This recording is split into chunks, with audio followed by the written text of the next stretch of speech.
Right. Last time we left off, Giovanni had died from another failed cogito experimentation. All to save Carmen. But what happens next? Well, let's go over that, shall we? Grief was affecting A, and Benjamin was fully aware of it, even if A wasn't.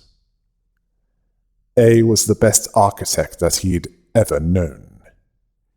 He was actually relieved that A was making an AI.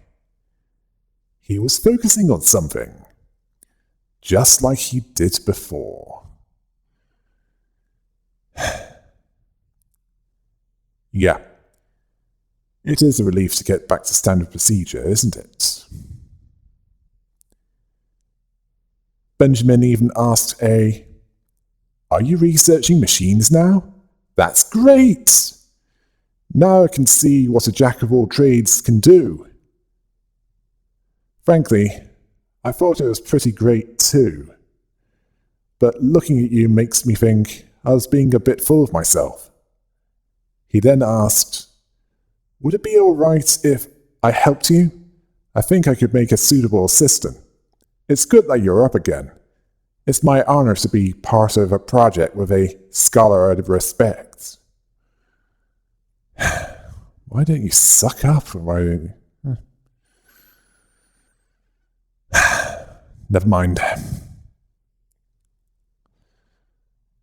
There is some genuine... Oh, you know what I mean. When this AI opened her eyes, A was just staring into the laboratory's windows, not wanting to step in, as if he felt that it would violate that space, or that he felt something wrong about doing so. He was hesitant to walk in to that space. Benjamin asked him, "Why did you never go meet it, even though you created it?" A replied with something along the lines of, "Why should I?" Benjamin then asked back, "But A, sure you already know. Did you want a vending machine that dispenses soda at the press of a button?" A likely said something like, "No, I didn't." Benjamin then said, "Then at least give it a name. There's nothing I can do, even if you make an expression like that. It is the rule that the creator names their creation." A then tells him to do it himself, or something along those lines. Benjamin then says, "Don't jump your job on someone else. You're the designer. Go to it and call it yourself. There, the door over there." After that, A named his creation.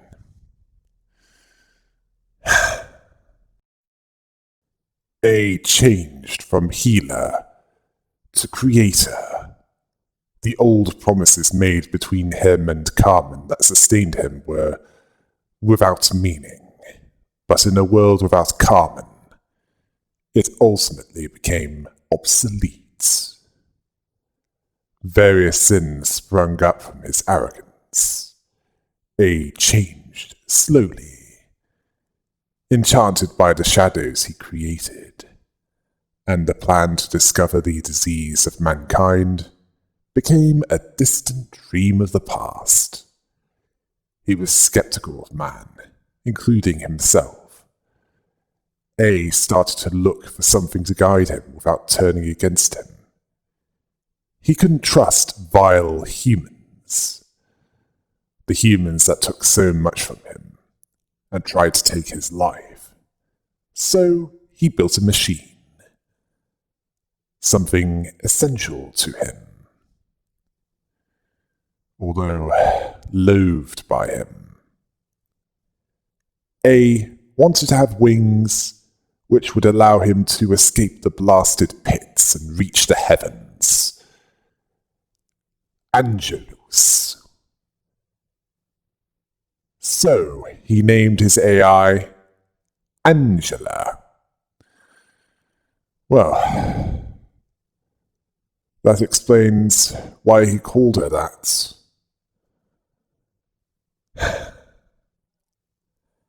And it took some motivation from Benjamin to do that. Not something that a creator has to do with anyone, usually. But then again, it's...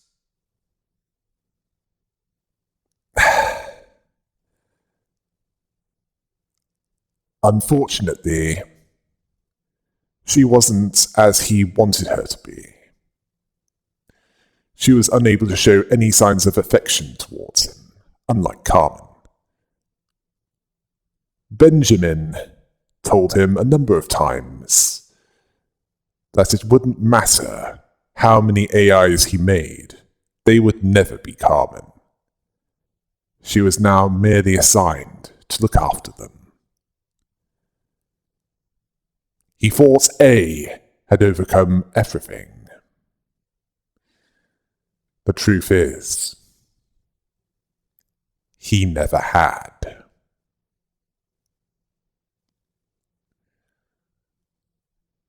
What? An AI based on Carmen wasn't enough of a giveaway? After this, those whom they started with left. Possibly due to distrust of Angela, but it might also be due to either the head's attack or due to them being dead because of that attack. After hesitating, Benjamin asks A if he's nervous.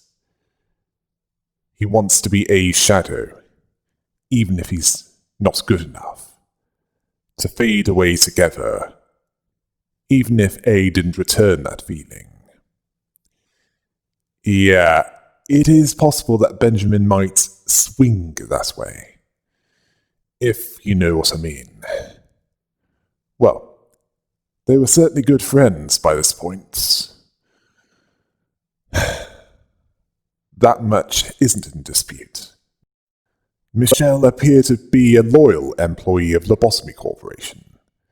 Carmen even said that she was amazing to be there at her young age. Michelle even liked Carmen. That much wasn't a show. She was that manipulative. The best deceptions have some degree of truth in them. She was a spy for the head, either due to coercion or genuine loyalty. She might have contacted the head directly, but she at least leaked info to a newspaper to have it published in an article. Hard to believe that the youngest among them, timid and innocent, was capable of this. An article that was to prove suicidal for her. The article published at a time when the experiment was showing progress. She possibly thought it wasn't worth the effort. And it made her an easy target for indoctrination or coercion. Even if her intentions were good, it would prove to have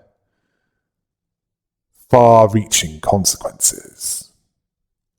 Carmen wants to change the world, but Michelle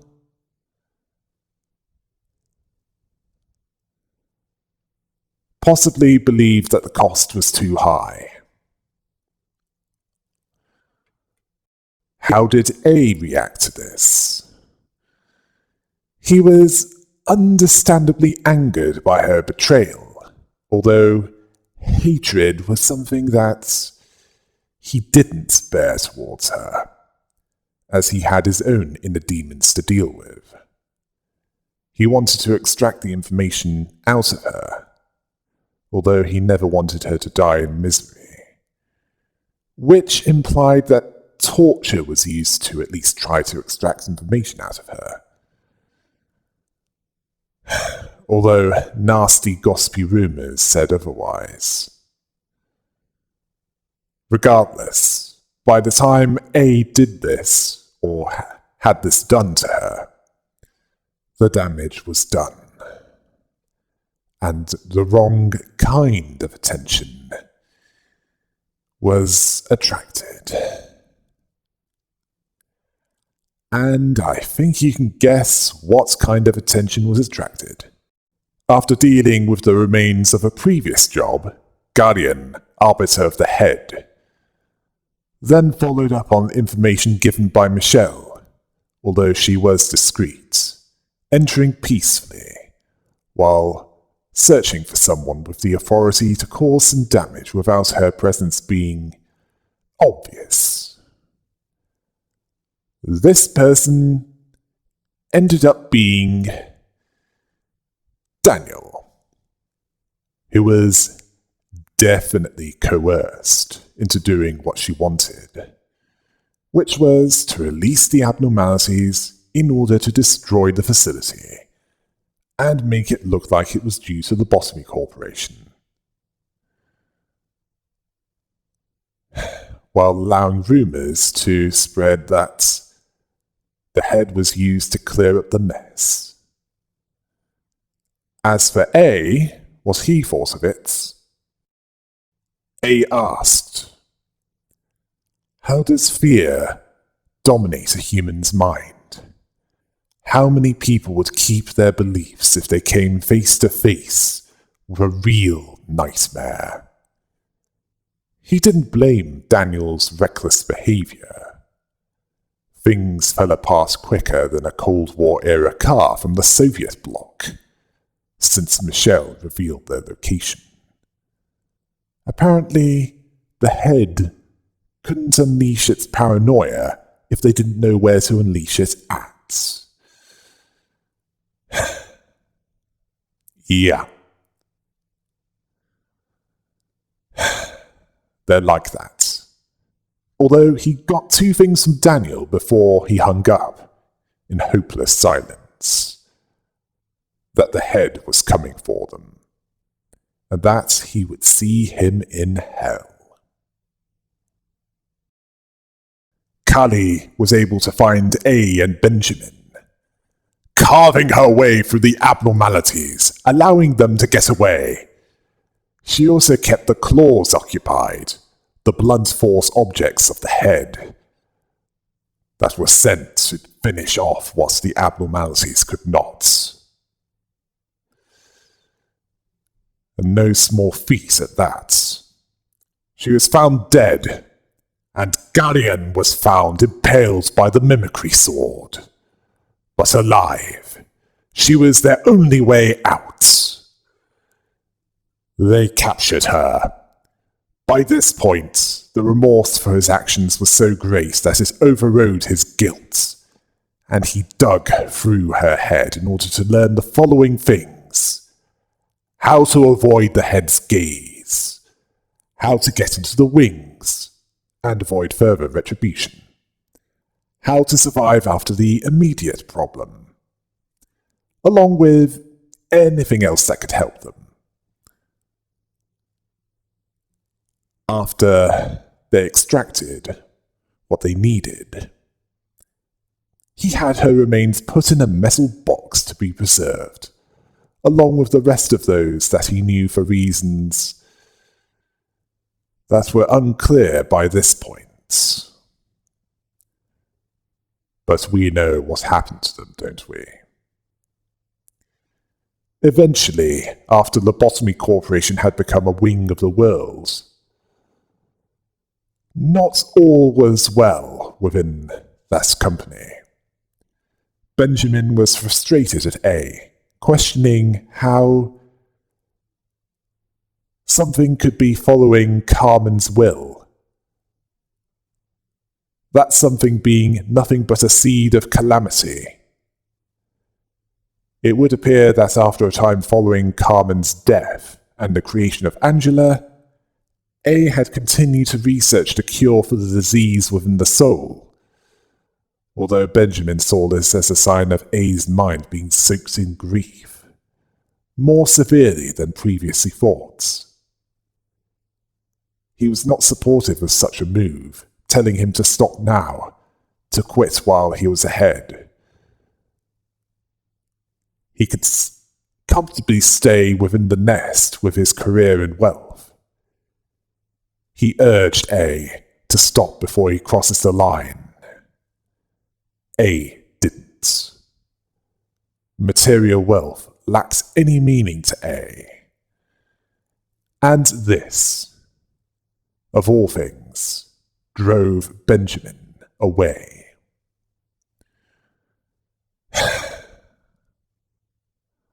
The last one that wasn't dead, or worse than dead, or had walked out on him, had done so.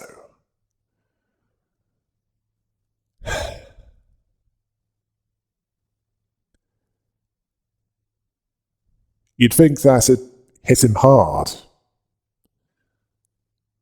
And you know what? I think it did.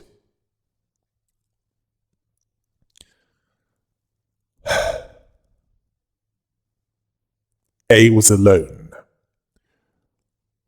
All that was by his side was gone, either because they were dead, or because they left seeing no future in Lobotomy Corporation.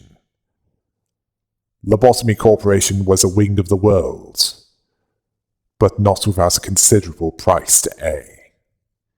He passed out plans for the Sephiroth, made from the brains of those that he knew, those that had died, and a few who betrayed him. Garion was one who most deserved to be there, a guard at the gates of hell, but unable to fall into it. He had lost much in what he gained. The man who stood by him being one of the hugest losses.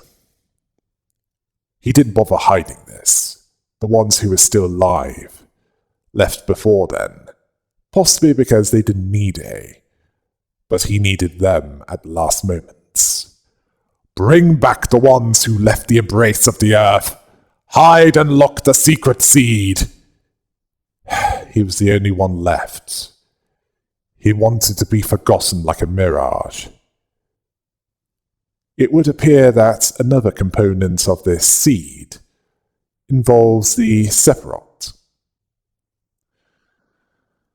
Speaking of which,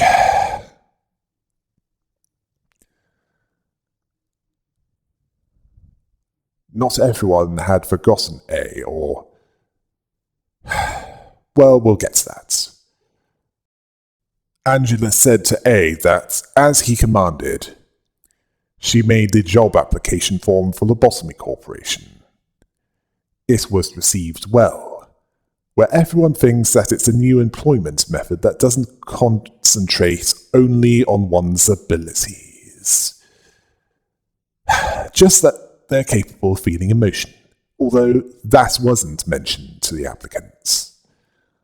The number of applicants was projected to meet the initial calculation. The experiments were almost complete, and they'll soon hire people according to the priority value A stated. She also arranged a meeting with Time Track. Then she noticed him thinking about all those people who left. Especially one of them. Yeah, she was sophisticated enough to notice that.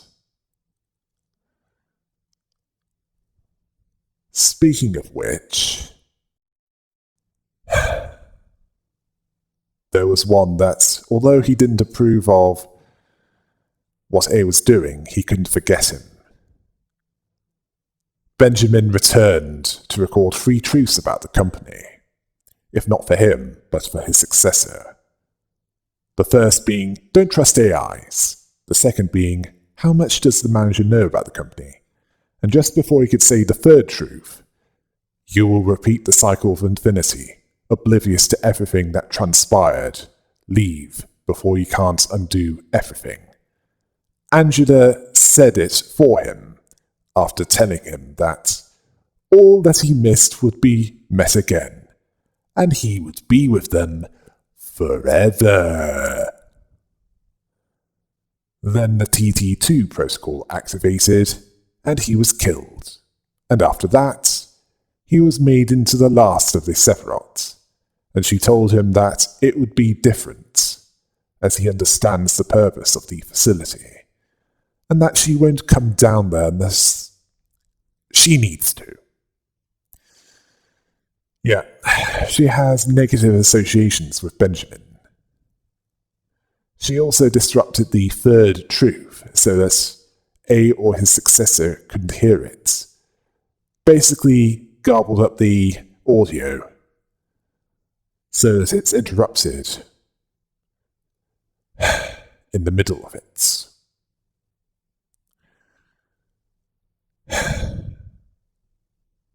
Yeah.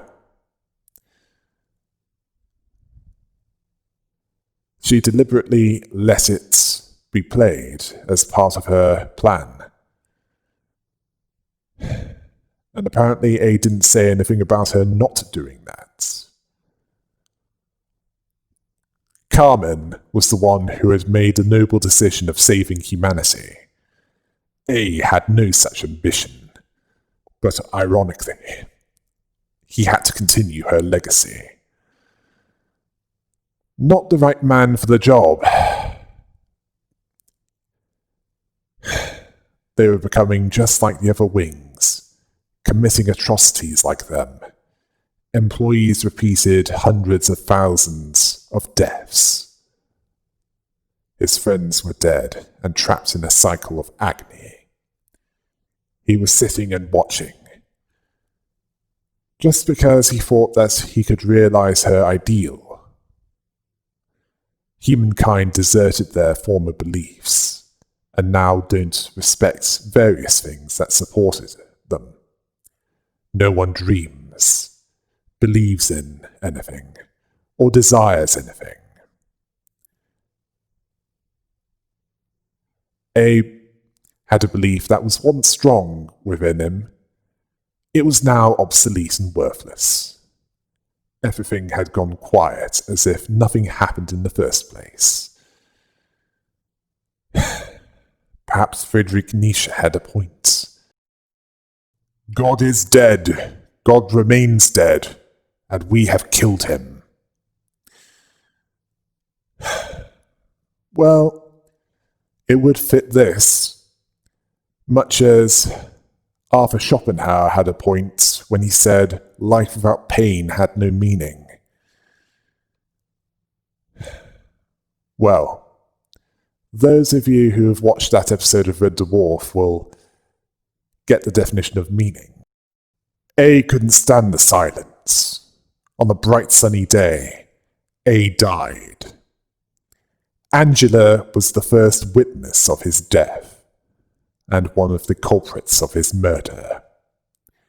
It was unclear if she was directly responsible for the murder or if she emotionally pushed him over the edge, intentionally or unintentionally.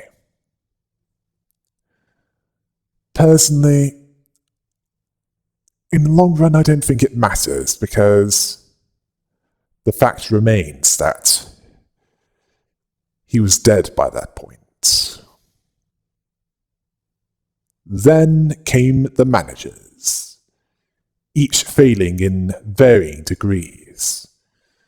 Some going insane due to the trauma of what they were witnessing, repeating so many times until the memories were blurred and sins were forgotten. From the outside perspective, only 10 years passed, but from the inside, it was closer to 100,000 years.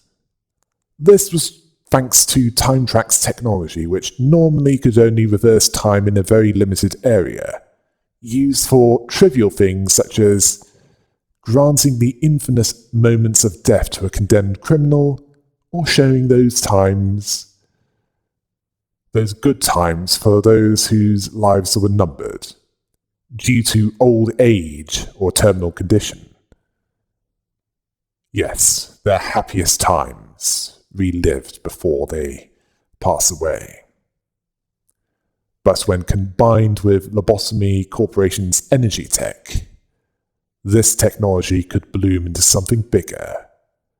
It was why A invested in it without hesitation, although not without a massive cost in funding and energy. Which is how Time Track's second invention came to life. If time can be reversed infinitely, they could reach the sky, which seemed unreachable. Yeah, remember what Carmen said about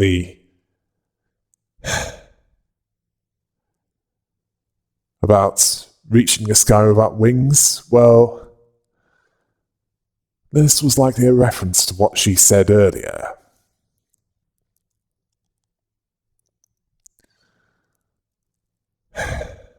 But you're probably thinking, you can't just mess around with time without consequences. And you're right. There were consequences. Breaking that absolute rule cost them a lot.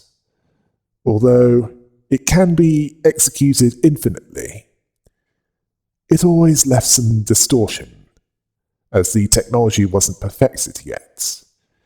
It would explain a few things, such as encyclopedia entries being filled even though they shouldn't be, even after rewinding all the way back to day one. As for the purpose of this cycle, it was because he needed to find enlightenment about something to stop the endless cycle. Yeah, sounds like the concept of samsara, the endless cycle of birth, death, and rebirth, which is also considered the world of suffering and dissatisfaction, or dukkha, the opposite of nirvana. Nirvana being the condition of being free from suffering and the cycle of rebirth. And my apologies if I butchered the pronunciation of that.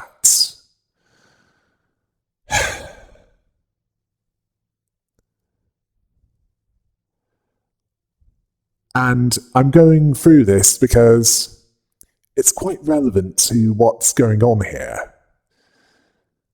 Certainly with the case of the manager.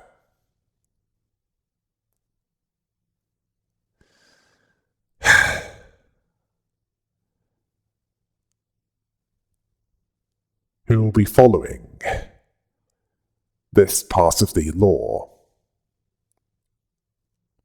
So let's move on, shall we? The Sanskrit word samsara means flowing on or passing through.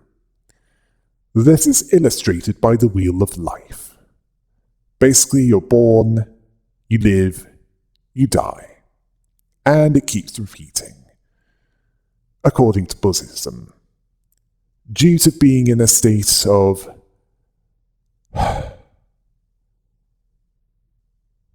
greed, hate, ignorance, and even self-deceit binding you.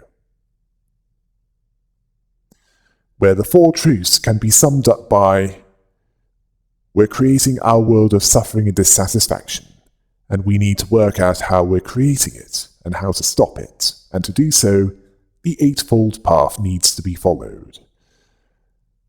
The Eightfold Path being... yeah. You're probably asking why I'm telling you this and how this is relevant to what's going on.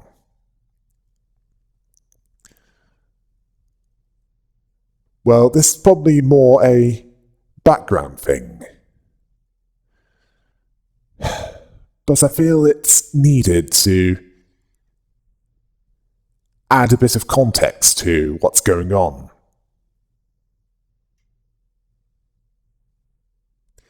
The Eightfold Path being the wisdom to gain insight into the nature of how things are, to have an unselfish intent to realize enlightenment, that which is without craving or desire. The ethics to communicate in ways that promotes understanding and truth, although that doesn't mean being nice when unpleasant things are said. To act in a compassionate way, to earn a living without compromising beliefs or harm to anyone. The mental discipline to develop wholesome qualities and releasing the unwholesome. Full awareness of the present moment and focus on all mental faculties. I don't know about you, but until the manager accomplishes the seemingly impossible, the cycle will never end. I'll continue this story in the next part of this. Let's just say that there's likely to be a lot of cloning and memory backups involved, both for the manager and most of the Sephiroths. Well, 100,000 years. That's likely to take quite a few loops. And it's unlikely they'll be woken up by a radio.